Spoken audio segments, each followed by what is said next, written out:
Hello students, आज की social science की यह वीडियो हम क्लास 9th के ज्योग्राफी चैप्टर नंबर 5 प्राकृतिक वनस्पति तथा वन्य प्राणी means natural vegetation and wild life से करेंगे। हमारा टॉपिक है कि हमारे देश में प्राकृतिक वनस्पति तथा वन्य प्राणी की प्रजातियां कितनी हैं और ये किस तरीके से विकसित हो रही हैं। तो आइए आज के टॉपिक पर हम आते हैं। भारत देश विश्व के मुख्य 12 जैव विविधताओं वाले देशों में से एक है। लगभग 47,000 यानी कि 47,000 विभिन्न प्रजातियों के पौधे पाए जाने के कारण यह देश विश्व के 10वें स्थान पर और एशिया के देशों में चौथे स्थान पर है। भारत में लगभग 15,000 प्रजातियों के फूलों के पौधे हैं, जो कि विश्व के फूलों के पौधों का 6% है। भारत देश में कुल बहुत से बिना फूलों के पौधे जैसे कि फर्न, शैवाल यानी कि एल्गी तथा कवक यानी कि फंजाई भी पाए जाते हैं। भारत में लगभग 90,000 प्रजातियों के जानवर तथा विभिन्न प्रकार की मछलियाँ ताजे तथा समुद्री पानी में पाई जाती है। यानी कि ये जो मछलियाँ और भी बहुत तरह के समुद्री जीव जंतु हैं वह समुद्र में पाए जाते हैं। प्राकृतिक वनस्पति मीन्स नेचुरल वेजिटेशन का अर्थ है कि वनस्पति का वह भाग जो कि मनुष्य की सहायता के बिना अपने आप पैदा होता है और लंबे समय तक उस पर मानवीय प्रभाव भी नहीं पड़ता है। मीन्स कि मानव की सहायता के बिना ही ये पेड़ पौधे उत्पन्न होते हैं और उस पर मानव की सहायता के बिना ही वो आगे भी बढ़ते हैं। ऐसे पौधों को हम अक्षित वनस्पति मीन्स वेजिन वेजिटेशन भी कहते हैं। वह वनस्पति जो कि मूल रूप से भारतीय है उसे देशज वनस्पति तथा जो वनस्पति भारत के बाहर से लाई गई है अथवा आई है उसे हम विदेशज वनस्पति कहते हैं। यानी कि जो देश में उत्पन्न पेड़ पौधे हैं वह देशज और जो देश से बाहर के हैं वह विदेशज।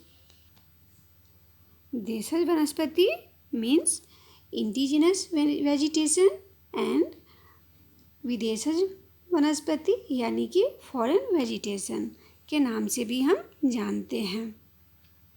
किसी क्षेत्र या समय विशेष के पौधों को फ्लोरा पादप कहा जाता है और वन्य प्राणियों को प्राणिजात या फौना कहते हैं।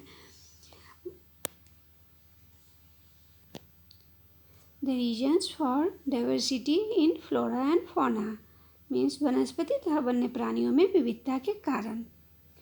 फर्स्ट है धरातल मीन्स रिलीफ। अब इसके बारे में हम पढ़ेंगे। इसका फर्स्ट पॉइंट है लैंड यानी कि भूभाग। जो लीफ होता है यानी धरातल होता है, धरातल के स्वभाव का वनस्पति पर बहुत गहरा प्रभाव पड़ता है। उपजाऊ भाग पर प्रायः कृषि की जाती है, जबकि ऊबड़ तथा और समतल भूभाग पर जंगल तथा घास के मैदान हैं। सेकेंड है हमारा सॉइल यानी कि मृदा। मरुस्थल की बलुई मृदा में कटीली झाड़ियाँ तथा नदियों के डेल्टा क्षेत्र में मैंग्रोव वन पाए जाते हैं। पर्वतों की ढलानों में जहाँ मृदा की परत गहरी है शंकुधारी वन पाए जाते हैं। नेक्स्ट है हमारा क्लाइमेट यानी कि जलवायु। हम जलवायु के बारे में जानेंगे। इसमें हमारा 3 पॉइंट है। फर्स्ट पॉइंट है टेम्परेचर यानी कि तापमान। तापमान के लिए वनस्पति की विविधता विशेषताएं तापमान तथा वायु की नमी पर भी निर्भर करती है। तापमान का अत्यधिक कम होना या अत्यधिक बढ़ना प्रायः वनस्पति के लिए प्रतिकूल होता है। नेक्स्ट है हमारा सनलाइट तथा सूर्य का प्रकाश। किसी स्थान पर सूर्य के प्रकाश का समय वहाँ के अक्षांश, समुद्र तल से ऊंचाई और ऋतु पर निर्भर करता है। प्रकाश अधिक मिलने पर वृक्ष जल्दी बढ़ते हैं। मीन्स कि अगर सनलाइट अच्छा मिलेगा किसी भी पेड़ पौधे को तो उसका ग्रोथ अच्छा होगा, बट अगर अच्छा सनलाइट नहीं मिलेगा तो पेड़ पौधे सही तरीके से नहीं बढ़ पाएंगे। नेक्स्ट है हमारा प्रेसिपिटेशन मीन्स वर्षण। अधिक वर्षा वाले क्षेत्रों में कम वर्षा वाले क्षेत्रों की अपेक्षा सघन वन पाए जाते हैं। मीन कि जहाँ पर वर्षा की मात्रा अधिक होती है वहाँ के पेड़ ज़्यादा लंबे और हमेशा सदाबहार होते हैं, वहाँ पर कभी पतझड़ नहीं होता है।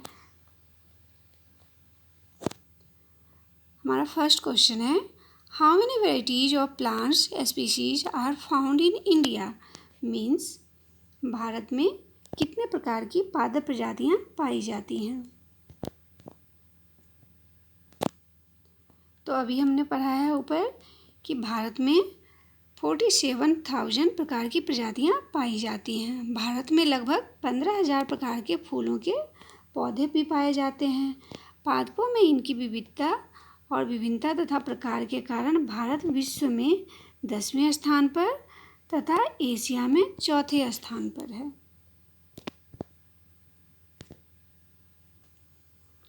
Next question is, what do you understand by vegetation? Right the names of some plants found around you. Means वनस्पति से आप क्या समझते हैं? अपने आसपास पाए जाने वाले कुछ पौधों के नाम लिखिए। तो अभी हमने पढ़ा था कुछ वनस्पतियों के नाम, like all types of trees plants are called vegetation like mango trees, neem, people, guava, rose, marigold, evergreen, cactus etc. ये सारे पौधे जो हैं वो हमारे आसपास पाए जाते हैं। और हम इस तरीके से बोल सकते हैं, वनस्पति प्रकृति का वह भाग है जो बिना किसी की सहायता से स्वतः ही विभिन्न प्रकार के पौधों से उग जाते हैं। इस प्रकार विभिन्न प्रकार के पादपों की प्रजातियां उत्पन्न हो जाती हैं जो एक वनस्पति श्रृंखला का रूप ले लेते हैं। हमारे आसपास जैसे कि तुलसी, घृतकुमारी, मेहंदी, कनेर, गंधराज, हरसिंगार और भी तरह तरह के पौधे पाए जाते हैं। Next question is, which vegetation is called virgin vegetation? How it is different from the plants you grow in pots? Means अक्षित वनस्पति किसे कहते हैं? यह आपके द्वारा गमलों में उगाए गए पौधों से किस प्रकार भिन्न है? अभी हमने ऊपर पढ़ा था, वह वनस्पति जो मनुष्य की सहायता के बिना स्वतः ही पैदा हो जाते हैं तथा उन पर मानवीय प्रभाव भी नहीं पड़ता, उन्हें हम अक्षित वनस्पति या वर्जिन वेजिटेशन कहते हैं। यह वनस्पति अधिकतर जंगलों आदि में पाई जाती है। गमलों में उगाए जाने वाले पौधे मनुष्यों की सहायता से तथा उनकी देखरेख में उगाए जाते हैं, जबकि वर्जिन वेजिटेशन मीन्स अक्षित वनस्पति बिना मानवीय सहायता के ही उगते हैं। Next question is, give any 2 examples of indigenous and foreign vegetation.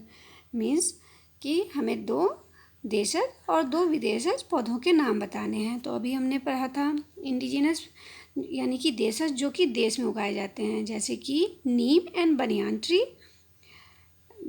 और सेकेंड है फॉरेन वेजिटेशन यानी कि विदेशज जो कि बाहर से हमारे देश में आए हैं, तो है tea and rubber plant. Next question is, what are the reasons for diversity in flora and fauna? Means वनस्पति तथा वन्य प्राणियों में विविधता के क्या कारण हैं?